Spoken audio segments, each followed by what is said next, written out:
Good morning guys, good afternoon, good evening. Welcome back to my channel Bella and Bing. For today's video is maliligo tayo guys sa ilog.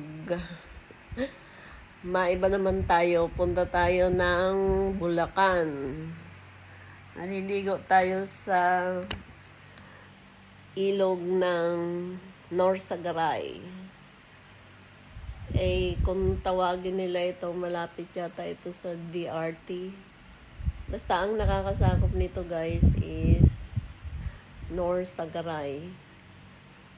Tapos, pwede naman ito guys i-waste. Triple P campsite, Norsagaray. Maano na ninyo yon, makikita na ninyo yon sa Waze. Kasi dinadayo ito guys, may mga company outing din, tapos family, mga malakihan na outing. Kasi, kumbaga, affordable ng lahat, hindi siya masyado mahal. At maganda maganda yung ilog, malinaw. Kaya kaya ng kahit na sino. Kasi may mga may cottage siya na mura lang. Pera na lang kung mag-a-avail ka ng mga ibang ino-offer na mga rides katulad ng kayak, tapos ATV.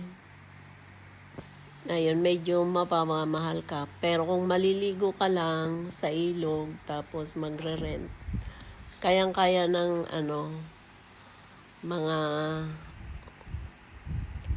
mga katulad natin na ordinaryo.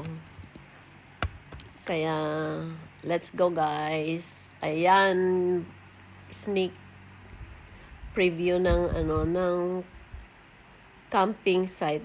Isa sa camping site kasi hindi lang ito yung camping site. May ibang area pa doon sa kabila.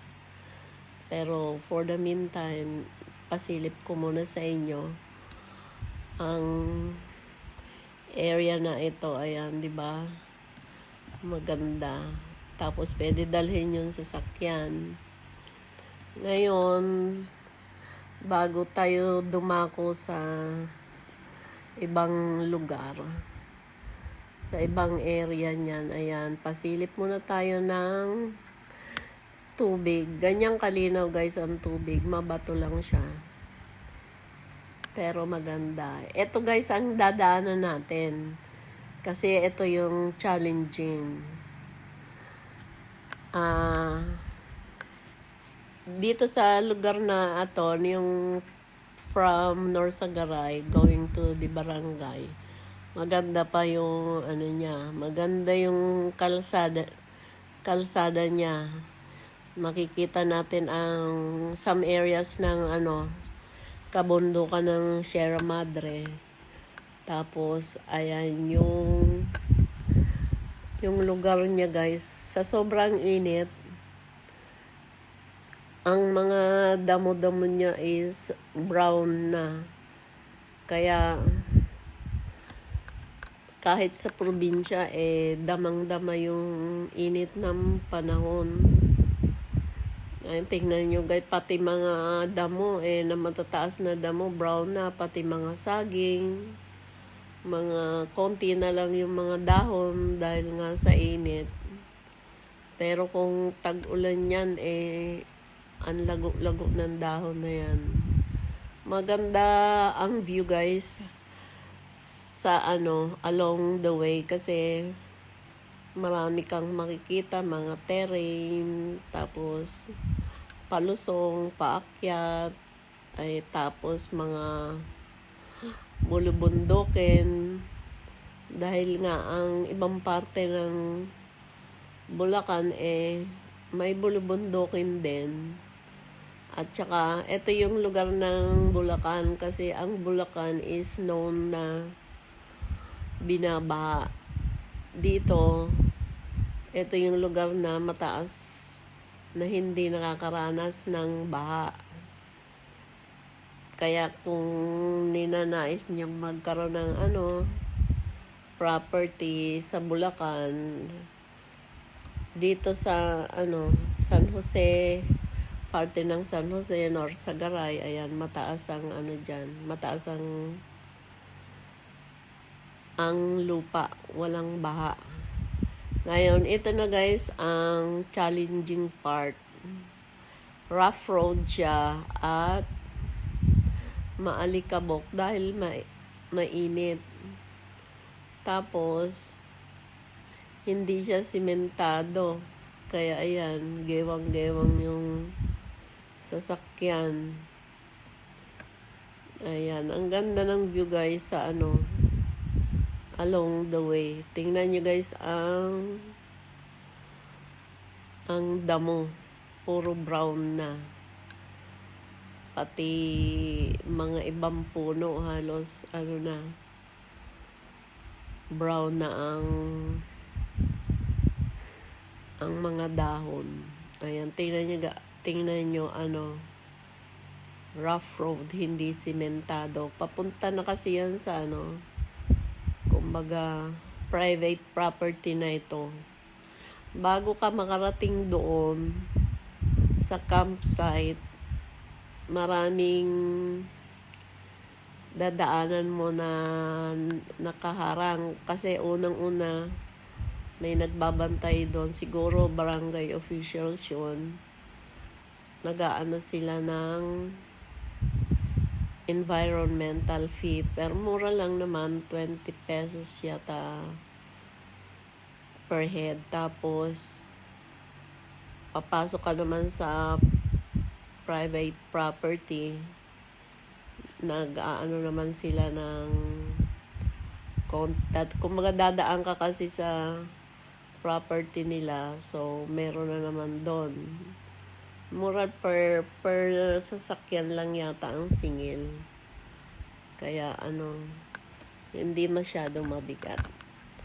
Ayan na guys, paliko na kami doon sa Triple P, ayan yung tarpaulin. Doon, diretso doon, meron pa rin doon camping site. Kaya lang, iba naman ang may-ari doon. Ngayon, choice namin dito. Dito naman, walang reservation, walk-in lang. Pupunta ka lang doon. Kaya nga lang, humanda ka guys pagpunta dito. Kasi, rough road nga. Pag may ulan, sigurado ako maputik dito kasi hindi simentado, nilagyan lang nila ng bato-bato yung kalsada para hindi masyado maglubog. Pero kabuuan, rough road yung kalsada. Hindi naman siya as in yung malubak kasi nga maaraw. Kayang-kaya naman. Marami pa rin naman nagpupunta rito kasi nga alam nyo na yung mga tao, gusto pa rin na mag-enjoy at saka naman, kayang-kaya naman. Ito na guys kami sa parking area. Isa sa parking area nila guys, ayan. Tapos ito mga cottage, lang siya. Kung table lang, day tour lang kayo, ilang peraso lang kayo, pwede dyan umupa ng ng lamesa para patungan ng mga gamit ninyo, pagkain. Pwede na yon kasi pwede naman ang day tour. Tapos meron din silang may kubo banda dun sa dulo. Ngayong day tour lang naman kami, kinuha namin is may lamesa lang na tapos may upuan sa paligid. Kaya lang may harang din sa pagitan ng ibang guest. Ayan.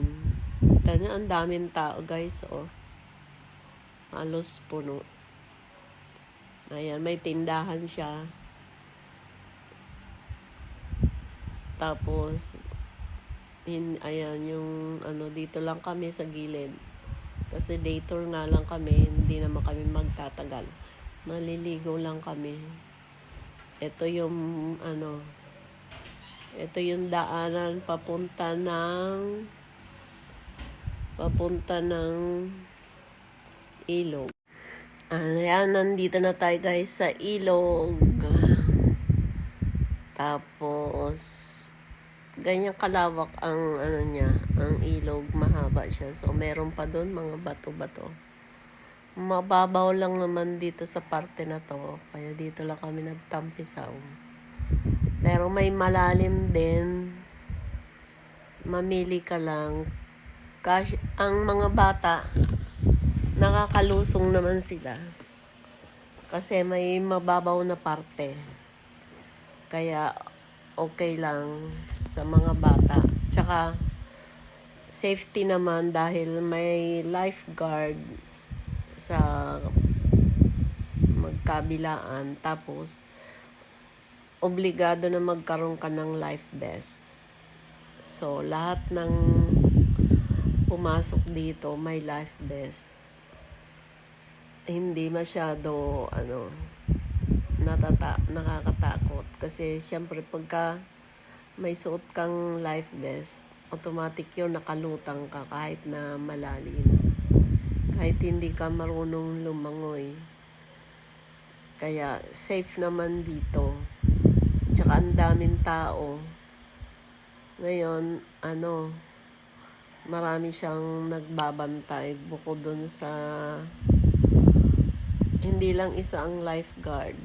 Kaya safe naman. So maraming tao na nakakakita. Ayan, yung parte na yan guys, yan ang malalim. Diyan nagkakayak yung mga tao. Tapos yan din dyan sa parte na yan ang may salbabi,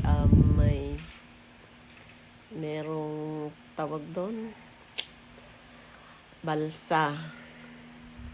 Ayan, dito na ulit tayo sa ayan yung isang lugar na pwedeng mag-camping. Tapos yung iba wala namang tent na, diretso na sa sasakyan ang pahingahan nila. Maglalabas na lang sila ng mga upuan, ng lamesa, kasi dito sa parte na to guys is malilim dahil maraming kawayan. Ayan, naka-shade sa lugar na yan, mga kawayan, kaya ang presko. Ito naman guys ang tubig, ang mga bato. Mabato sa ilalim pero hindi malalaki. Yung malalaki nasa tabi siya. Tapos may mga isda-isda din dyan guys. Oh. Ang na yan, ang tubig na yan is halos lang above the knee. Kaya pwedeng tampisaw ang bata. Mamili ka lang ng hindi malalim. So ako hindi na ako pumunta sa malalim. At saka ang lamig guys ng tubig. Hindi ako basta makalubog. Unti-unti lang, lubog muna yung paa, tapos palalim ng palalim hanggang sa mabasa na yung ulo. Kasi ang lamig talaga ng tubig, parang may yelo. Kaya yung maninibago ka. Ayan na ang ayan na yung kabila. Kumbaga, tatawid ka dun sa kabila. Ayan, ganyan karami guys ang tao. Hanggang dito merong tent. O, tingnan nyo guys, malilim kasi nga yung puro siya kawayan sa tabi. Palibasa holiday, walang mga pasok, tapos bakasyon din ng mga estudyante, kaya grabe ang tao eh. Pero hindi naman siya pagdating dito sa ilog, hindi siya crowded. Doon lang sa cottages, medyo dikit-dikit na eh. Tapos ayun, walang bawal. Yung may yung iba iinuman, nagkakantahan. Kumbaga, kung kasiyahan, hindi nila pinagbawal. Siyempre, bawal lang yung magulo. Pero enjoy talaga yung mga tao kasi kantahan sila. Tapos yung iba may mga dalang mga pampasaya sa kanila, nag-aawitan. Kaya ayan, eto guys, lang kami, hanggang 2 o'clock lang kami guys kasi ayaw na namin magpaabot ng hapon. So ang biyahe din nito papunta dun sa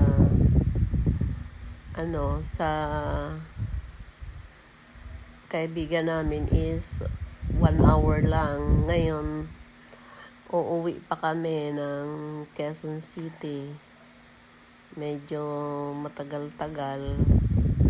Siguro mga from here to Quezon City. Mag-NLEX lang kami. Abot din ng kulang-kulang 2 oras. Kaya 2 o'clock, hindi na kami aabuti ng gabi. Kaya mas maaga kaming umuwi. Now, ito ulit guys ang challenge sa amin. Yung pauwi na ng rough road. Ayan, na kami. Nandyan na kami sa rough road pa ulit. Now, here na kami sa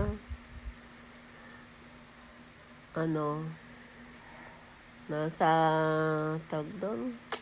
Malapit na kami sa barangay, so hindi na masyado ang kalsada. Kahit gumigewang-gewang pa rin siya, may parte pa rin kasi talagang rough na. Pero dito hindi na guys. Ayan. Makikita natin yung baba na yan. Papunta din, may kalsada doon. Papunta rin yan sa ibang campsite. Dito kasi maraming campsite dito na ginawa sila na dinadayo kasi may mga rock formation din sa ibang lugar. Siguro next time pupuntahan natin yon kasi may Little Palawan dito. Ito guys yung dinadaanan ng mga bato na ginagawang semento kasi meron ditong gilingan ng gawaan ng semento, Republic at saka Holcim. Thank you guys for watching. See you in my next vlog. Dito na kami guys. Pauwi na kami and bye-bye. Please subscribe. Thank you again.